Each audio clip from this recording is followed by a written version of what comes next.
আগামী 28 December Dhaka Sheraton হোটেলের grand বলরুমে অনুষ্ঠিত হবে ইটিভি সিজেএফপি পারফরম্যান্স অ্যাওয়ার্ড 2023। অনুষ্ঠানে দেশের সঙ্গীত, চলচ্চিত্র এবং টেলিভিশন মাধ্যমের বর্ষসেরা পারফর্মারদের হাতে আনুষ্ঠানিকভাবে তুলে দেওয়া হবে ইটিভি সিজেএফপি সম্মাননা 2023। 28 ডিসেম্বর আমাদের পাশেই, আমরা এখানে যেখানে প্রেস কনফারেন্স করছি তার পাশেই শেরাটন হোটেলের গ্র্যান্ড বলরুমে ইটিভি সিজেএফপি পারফরম্যান্স অ্যাওয়ার্ড 2023 ইনশাআল্লাহ। আমরা বরাবরই সিজেএফপির যে আলাদা ইভেন্ট বা আলাদা আয়োজন আপনারা দেখে থাকেন, এর চেয়ে তো কম কখনোই হয় না। এবার এই আয়োজন আমরা আরো অনেক বড় আকারে করব।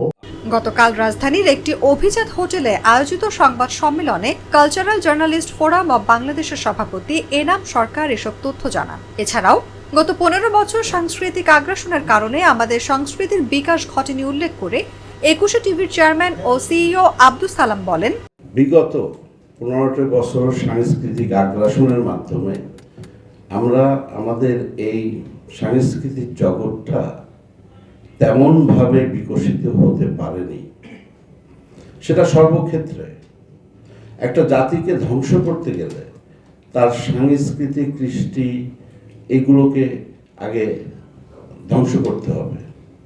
ঠিক তাই আমরা যে বাংলাদেশি, আমাদের রিচ একটা কালচার আছে। এ সময় উপস্থিত ছিলেন ইটিভির ভাইস চেয়ারম্যান ও ব্যবস্থাপনা পরিচালক তাসনুভা মাহবুব সালাম, অন্তঃসবিজের চেয়ারম্যান স্বপন চৌধুরী, আয়োজন কমিটির আহ্বায়ক তামিম হাসান এবং সংগঠনের সাধারণ সম্পাদক MS Rana. Thank you very much.